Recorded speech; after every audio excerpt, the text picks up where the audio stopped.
Masih di Sapa Indonesia Malam, Presiden Prabowo Subianto memerintahkan Kepala Staf Kepresidenan Dudung Abdurrahman untuk mengusut potensi atau celah korupsi dalam program Makan Bergizi Gratis atau MBG. Dudung menyatakan pihaknya telah menerima informasi awal terkait potensi atau celah korupsi dalam program MBG. Salah satunya adalah dugaan praktik jual beli titik SPPG atau dapur MBG. Potensi penyimpangan lain seperti kasus keracunan makanan MBG serta SPPG yang disuspend namun masih mendapat insentif juga akan ditelusuri. Dudung menegaskan pihaknya akan turun langsung ke lapangan agar potensi penyimpangan bisa segera diungkap. Dudung juga berjanji akan membuka hasil temuannya kepada publik. Presiden mengarahkan kepada saya, Pak Dudung, coba dicek, ya, karena kan program prioritas nasional ini salah satunya adalah untuk memastikan prioritas unggulan dari Bapak Presiden, salah satunya SP, salah satunya adalah MBG, kemudian banyak celahnya. Ya, yang paling besar apa Pak? Ya salah satunya yang saya dapat informasi tentang ada jual beli titik. Ya itu ada itu yang salah satunya ya. Nanti akan saya lihat ya, jual beli titik, kemudian sistem supplier. Ya, titik SPPG. Izin juga Pak terkait dengan titik dapur ya. titik dapur. Sama kita lagi contohnya tidak lama. Nanti banyak. Jangan saya buka semua di sini ya. Mungkin korupsi jangan berkaitan langsung. Nanti itu juga akan ada yang kita temukan. Jadi kalau misalnya temukan makanannya pun yang kemudian ya inilah yang akhirnya ada keracunan, ya kemudian kualitas dan sebagainya. Nanti akan saya cek langsung di lapangan. Ya. Pak soal SPPG yang ditutup juga Pak, kan juga kemarin Kepala Badan masih mengatakan bahwa insentif masih diberikan, itu juga akan diinformasi itu Pak. Justru itu juga nanti akan saya cek, sudah disuspend tapi masih insentif lancar. Bahkan investornya itu masih menerima, kan begitu. Nanti akan cek. Kepala Staf Kepresidenan Dudung Abdurrahman sebut banyak celah korupsi di program MBG. Presiden Prabowo Subianto telah meminta KSP untuk mengecek celah korupsi tersebut. Apa saja celah korupsi di program MBG dan bagaimana KSP akan mengusutnya? Kita langsung bersama Pelaksana Tugas Deputi 3 Badan Komunikasi Republik Indonesia, Kurnia Ramadana, dan peneliti ICW Wana Alamsyah. Selamat malam Mas Kurnia, selamat malam Mas Alamsyah. Selamat malam Mbak, Assalamualaikum. Waalaikumsalam warahmatullahi wabarakatuh. Saya ke Mas Kurnia dulu kalau begitu. Mas, Presiden kan meminta KSP memeriksa celah korupsi program MBG. Apakah ini artinya Presiden sudah tahu ada dugaan korupsi? Iya, ini sebenarnya sebagai bentuk dari keseriusan Presiden dalam konteks mengawasi berjalannya program-program strategis Presiden. Salah satunya adalah Makan Bergizi Gratis. Sebab program ini mempunyai banyak sekali dampak, baik dari aspek ekonomi, kesehatan, peningkatan lapangan kerja, dan lain sebagainya. Oleh sebab itu, program ini dengan anggaran yang cukup besar harus dipastikan alokasinya itu berjalan secara benar. Maka dari itu, Presiden meminta Kepala Staf Kepresidenan, Jenderal Purnawirawan Dudung, itu mengecek bagaimana sebenarnya proses berjalannya Makan Bergizi Gratis ini. Ini juga sebagai bentuk perlindungan masyarakat, anak-anak sebagai penerima manfaat MBG dari praktik-praktik korupsi itu sendiri. Tentu dalam hal ini Presiden membuka ruang kepada seluruh masyarakat untuk memberikan masukan, bahkan kalau terkait dengan pengecekan adanya pelanggaran hukum, tentu Presiden membuka akses kepada aparat penegak hukum untuk turut memastikan program ini berjalan sebagaimana. Mas Kurnia, tapi pertanyaan begini, sudah MBG sudah berjalan sekitar 1,5 tahun, bukan? Lalu kenapa kira-kira sekarang ini Presiden akhirnya mempertegas untuk melakukan pemeriksaan? Jangan-jangan ada celah korupsi? Apakah memang ada temuan tertentu? Sebenarnya ini merupakan hal yang biasa dilakukan oleh Presiden. Presiden juga mengecek program-program yang lain, tidak hanya Makan Bergizi Gratis, untuk dilihat evaluasinya seperti apa. Namun sebagaimana tadi dalam VT Kompas TV juga disampaikan oleh KSP bahwa ada potensi terjadinya tindak pidana korupsi. sebagaimana tadi disampaikan jual beli titik dan lain sebagainya, itu yang nanti akan didalami lebih lanjut oleh KSP dan juga pihak-pihak lain yang dianggap relevan untuk menindaklanjuti arahan Presiden tersebut. Ya, nanti saya lanjutkan lagi ke Anda. Saya ke Mas Alamsyah. Malamsyah, ICW saya lihat beberapa kali melakukan rilis begitu terkait dengan dugaan-dugaan korupsi di MBG. Apa saja temuan dari ICW selama ini, dari tahun 2025 hingga tahun 2026? Ya, terima kasih banyak, Mbak. Paling tidak ada 3 temuan besar yang kami. Pertama, dengan politik patronase di dalam konteks pengelolaan MBG ini. Di beberapa bulan yang lalu kami merilis satu kajian bagaimana kemudian pengelolaan MBG ini itu ternyata diisi atau dinikmati itu oleh beberapa kalangan pejabat publik. Paling tidak misalkan catatan kami ada politik, ada aktor politik, ada penegak hukum, kepolisian, kejaksaan, dan juga militer begitu. Itu yang pertama. Lalu kemudian dalam konteks pembangunan SPPG, kami melihat bahwa ada beberapa ada dugaan markup atau ketidaksesuaian harga di dalam proses pembangunan SPPG. Berdasarkan hasil catatan kami, paling tidak rentang harga pembangunannya itu sekitar 600 juta sampai 2 miliar begitu. Nah, ini yang menjadi titik persoalan. Dan terakhir adalah terkait dengan pengadaan barang dan jasa.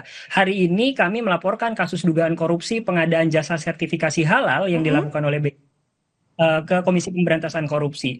Mengapa? Karena kita telah melihat cukup jelas bagaimana kemudian kemarahan publik atas amburadulnya, ugal-ugalannya tata kelola MBG yang dilakukan oleh pemerintah. Dan sayangnya dan mirisnya adalah Prabowo baru merespon itu baru-baru ini saja begitu. Padahal kritik tersebut itu sudah disampaikan sejak lama. Dan ini yang menjadi persoalan penting. Rasanya KSP itu juga atau pemerintah itu rasanya juga jangan hanya fokus pada penarikan jatah uang untuk pembangunan SPPG saja. Kalau seandainya Prabowo konsisten dengan omongannya pada tahun 2024 misalkan mengenai koncoisme dan lain sebagainya, itu yang harus diselesaikan terlebih dahulu. Banyak sejumlah aktor politik, pejabat publik yang kami itu juga memiliki keterkaitan dengan MBG ini. Jadi menurut Anda sikap Presiden saat ini terlambat untuk melakukan penelusuran terkait dengan penggunaan dana MBG dan programnya? Bagi saya sangat terlambat begitu, karena kritik sudah ketika proses di awalnya itu bermasalah begitu, Mbak. Oke, Mas Kurnia, silahkan dijawab. Ini Presiden, Istana, pemerintah terlalu lambat untuk melakukan ataupun mengusut dugaan korupsi di MBG. Jawaban Anda? Ya, setidaknya sudah lebih dari 1.500 SPPG yang disuspend karena melakukan pelanggaran oleh Badan Gizi Nasional. Tentu itu sebagai bentuk koreksi dari internal pemerintah terhadap penyelenggara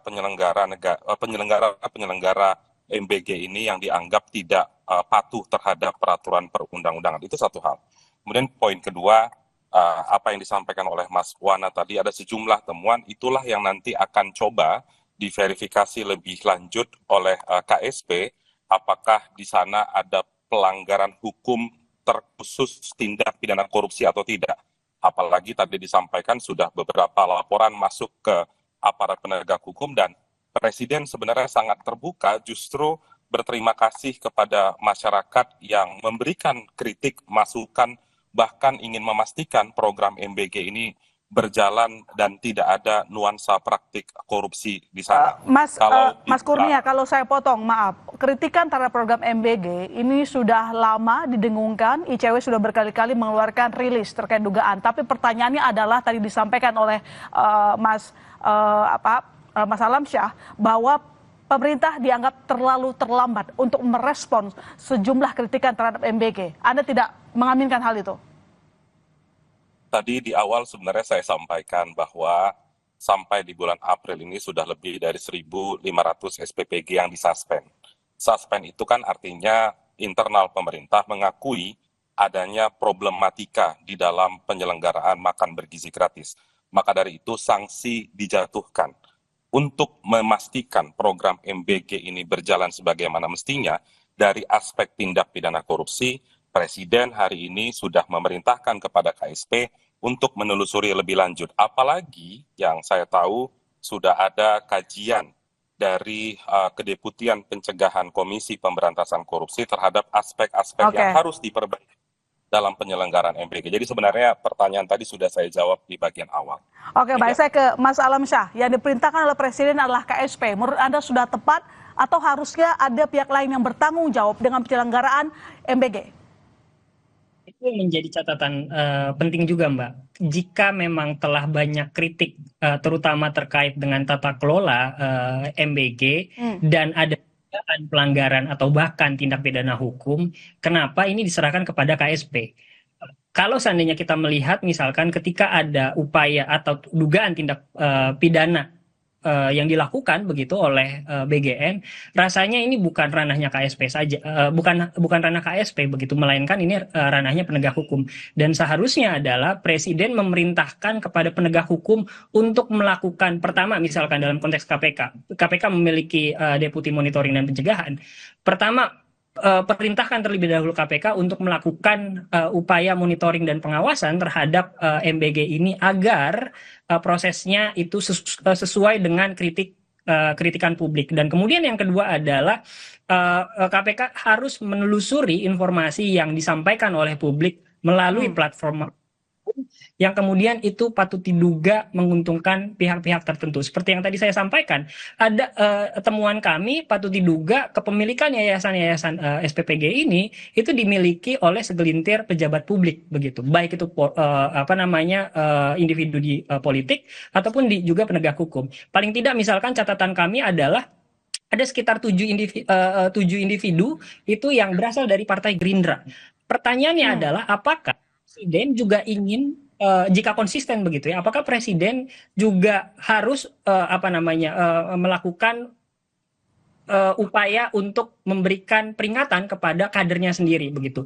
Jadi rasanya ketika ini dilemparkan kepada KSP, pertama rasanya itu belum tepat, dan yang kedua jika memang ada dugaan tindak pidana hukum, rasanya penegak hukumlah yang harusnya bergerak begitu, bukan KSP begitu. Jangan sampai, dan terakhir, jangan sampai ketika KSP ini masuk, ini malah dijadikan sebagai bahan untuk memoderasi bahwa ini tidak ada pelanggaran dan lain sebagainya, dan jangan sampai juga temuannya itu hanya dikerucutkan kepada persoalan yang disampaikan oleh KSP.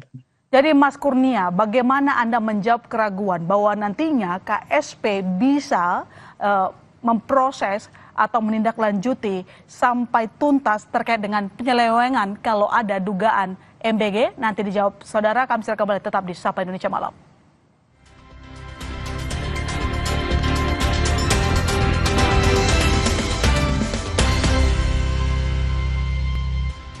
Ya, Anda kembali menyaksikan Sapa Indonesia Malam. Sebelum saya ke Mas Kurnia, saya sekali lagi mempertegas kepada Mas Alamsyah. Mas Alamsyah, kalau memang Presiden meminta KSP yang mengecek celah korupsi di MBG, menurut Anda, sekali lagi, kenapa ke KSP? Apa ini ada kaitannya karena aparat hukum punya dapur MBG?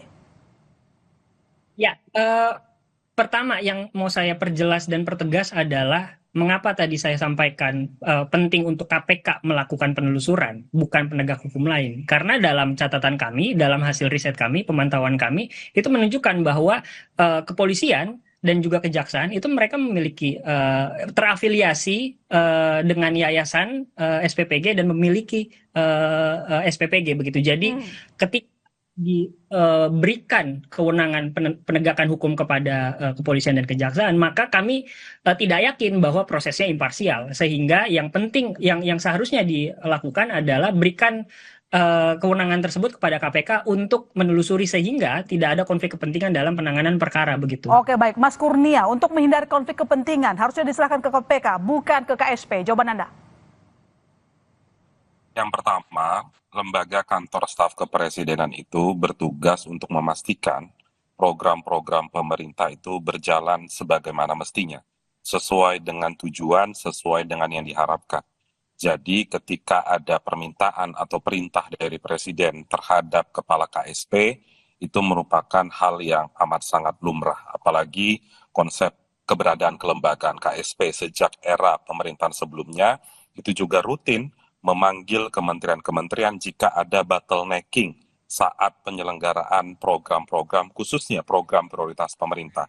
Kemudian yang kedua, kalau bicara tentang KPK, sebenarnya tadi sempat saya sampaikan sudah ada kajian dari Kedeputian Pencegahan KPK, dan tentu ini menjadi bacaan pemerintah juga dan menjadi bahan evaluasi bagi pemerintah. Setidaknya ada 8 catatan KPK dan ada kurang lebih 7 rekomendasi KPK perbaikan agar program MBG ini benar-benar bisa berjalan sesuai dengan yang diharapkan oleh Presiden. Jadi Dan juga kalau terkait secara dengan realnya, apa yang bisa dilakukan oleh KSP nanti, Mas, selain melakukan evaluasi?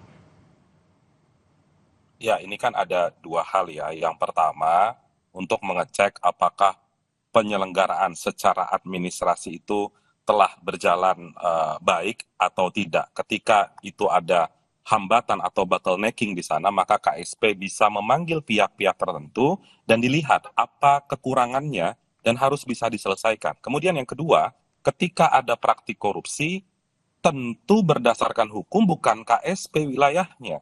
Karena memang KSP tidak bisa melakukan penyidikan terhadap praktik korupsi. Dan itu dibuka lebar-lebar kepada aparat penegak hukum untuk bisa turut menindaklanjuti arahan Presiden dan mengecek apakah ada pelanggaran hukum. Dan kalau ada pelanggaran hukum tentu ya silahkan saja untuk mengusut hal tersebut. Tidak ada juga larangan dari Presiden untuk mengekang program-program pemerintah agar tidak diusut oleh penegak Nah, hukum. tapi Justru itu, Mas, tadi kan ketika Anda sendiri yang mengatakan bahwa KPK punya temuan ada 8 butir tuh, Mas. Tidakkah temuan itu harusnya bisa ditindaklanjuti oleh KPK saja? temuan itu bisa ditindaklanjuti oleh KPK, kalau dibaca temuan itu terlebih dahulu, temuan itu ada yang bersifat administratif, dibutuhkan pengawasan administratif dari pemerintah. Ya kalau KPK mau menindaklanjuti menjadi penindakan, ya silakan saja. Pemerintah kan tidak pernah mengatakan program MBG tidak boleh diusut oleh aparat penegak hukum. Jadi itu concern-nya. Kalau ada temuan ya silakan. Toh KPK, kepolisian, kejaksaan agung kan punya kewenangan penyelidikan, penyidikan, dan penuntutan terhadap praktik korupsi. Demikian. Baik, Mas Alamsyah, kita tahu KPK sudah punya temuan, bukan? Tapi tampaknya hanya memberikan pengumuman temuan itu, ada dugaan pelanggaran, tapi tidak ada tindak lanjut yang lebih luas lagi. Menurut Anda kenapa? Mas Alamsyah. Ya, pertama, kalau bicara tentang temuan, misalkan salah satu temuannya adalah berkaitan dengan regulasi Ya, yang tidak regulasi memadai. pelaksanaan MBG belum memadai katanya. Yes, benar.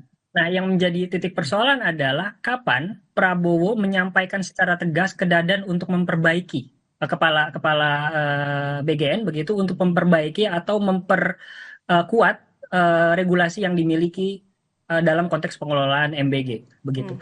Nah, sebab kalau seandainya kita bicara tentang penguatan regulasi, pertanyaan mendasarnya adalah ketika regulasi banyak yang bolong dan kemudian banyak siswa keracunan, lalu kemudian banyaknya markup dan lain sebagainya, apakah tidak lebih bijak MBG ini dihentikan untuk sementara waktu sambil menunggu evaluasi berjalan secara holistik? Itu yang menjadi pertanyaan besar. Jangan sampai kemudian, banyak sekali rekomendasi, temuannya sudah banyak, tapi hanya menguap begitu saja. Tanpa adanya aksi yang konkret begitu. Pertanyaan sederhananya ketika KPK mengeluarkan rekomendasi tersebut, apakah BGN atau pemerintah secara umum memiliki roadmap untuk memperbaiki temuan KPK tersebut? Kalau seandainya tidak, maka rasanya bagi kami temuan KPK itu hanya dijadikan sebagai alasan temuan KPK itu rasanya sulit untuk dijadikan sebagai sesuatu yang konkret ketika memang tidak ada rencana dari pemerintah untuk memperbaiki bahkan sampai kapan catatan yang KPK sampaikan ini akan diperbaiki begitu. Ya. Ini penting untuk dijawab oleh pemerintah, terutama kepastian. Roadmap untuk mengetahui kasus ini lebih jauh begitu, maksudnya dugaan korupsi MBG, Mas Kurnia, yang ditanyakan oleh Mas Alamsyah. Jawaban pemerintah seperti apa? Jangan sampai cuma menguap saja katanya.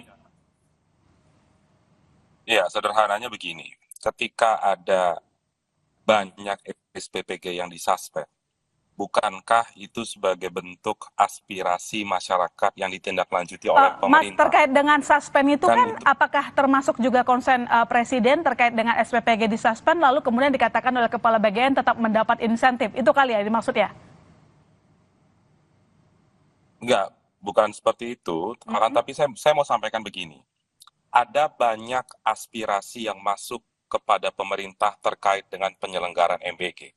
Tidak hanya KPK, tapi masyarakat juga sering memberikan masukan. Misalnya memberikan masukan terkait makanan yang keliru ketika disampaikan kepada penerima manfaat. Maka dari itu, aspirasi-aspirasi masyarakat itu ditangkap oleh BGN dan menjatuhkan sanksi administratif terhadap SPPG tersebut. Itu namanya sanksi administratif. Ketika ada sanksi penegakan hukum, pemerintah terbuka. Jadi silahkan saja ditindaklanjuti, misalnya dari temuan pencegahan KPK naik ke penindakan. Kalau ada masyarakat yang melaporkan tindak pidana korupsi terhadap penyelenggara negara yang melakukan kegiatan distribusi MBG, ya silakan saja. Itu tidak pernah menjadi permasalahan bagi pemerintah. Justru pemerintah mendukung hal tersebut. Oke, Mas Kurnia, jawab pertanyaan saya dengan singkat dan jelas, Mas. Apakah memang ketika Presiden akhirnya menginstruksikan untuk melihat celah-celah korupsi di MBG, ini berkaitan dengan akumulasi sejumlah masalah di program MBG, mulai dari kasus keracunan, kemudian sejumlah anggaran yang diberikan untuk hal-hal yang tidak berkaitan dengan MBG, katakanlah misalnya kaos kaki, kemudian jasa IO, dan segala macam. Kemudian ini juga kita lihat kemarin Pak Dudung sendiri mengatakan mungkin ada kecurigaan ketika SPPG disuspend tapi tetap diberikan insentif oleh Kepala BGN. Ya, mungkin ini bukan akumulasi, tapi secara berkala memang dilakukan oleh Presiden melalui beberapa jajaran pemerintahannya. Jadi ada banyak, kami memahami sepenuhnya, ada banyak kritik terhadap program penyelenggaraan MBG, namun kritik-kritik itu kami berusaha untuk bisa maksimalkan, untuk bisa menyerap aspirasi itu dengan mengeluarkan perbaikan-perbaikan ke depan. Singkat saja Mas Alamsyah, terakhir, jadi menurut Anda bagaimana pemerintah memastikan, membuktikan bahwa mereka sangat concern dan akan menindaklanjuti segala temuan-temuan seperti temuan KPK? Basis pertama adalah temuan dari KPK. Yang harus dilakukan oleh pemerintah adalah memastikan bahwa ada penyusunan untuk memperbaiki tata kelola MBG bukan hanya dari aspek kelembagaannya saja, pengadaan dan lain sebagainya, tapi juga dari aspek kesehatan, terutama dalam aspek gizi begitu ya. Itu yang pertama. Lalu kemudian yang kedua, pemerintah juga perlu untuk memastikan kapan roadmap tersebut itu selesai. Dan yang ketiga adalah mekanisme pengawasan di daerah pun ini juga cenderung tidak ada begitu, sehingga pengawasan sentral dari pusat itu mengakibatkan banyak sekali keluhan-keluhan yang ada di daerah itu tidak terserap ke pusat. Dan yang terakhir adalah sejumlah kritik yang ada di media sosial yang disampaikan oleh publik, itu pun kita juga tidak boleh menutup mata ada upaya pembungkaman yang dilakukan oleh para pihak begitu. Dan ini yang penting, dan rasanya pemerintah sampai saat ini tidak mau mendengar atau tidak ingin melihat fakta yang terjadi di lapangan. Baik, kita tunggu nanti bagaimana perkembangan pendidikan ataupun melihat program MBG ini untuk kebaikan bersama ya. Terima kasih Mas Kurnia, terima kasih Mas Alamsyah telah bergabung di Sapa Indonesia Malam. Sehat-sehat selalu ya. Sorotan berikutnya di Sapa Indonesia Malam, Presiden Prabowo Subianto tiba di Cebu, Filipina menghadiri konferensi tingkat tinggi ke-48 ASEAN.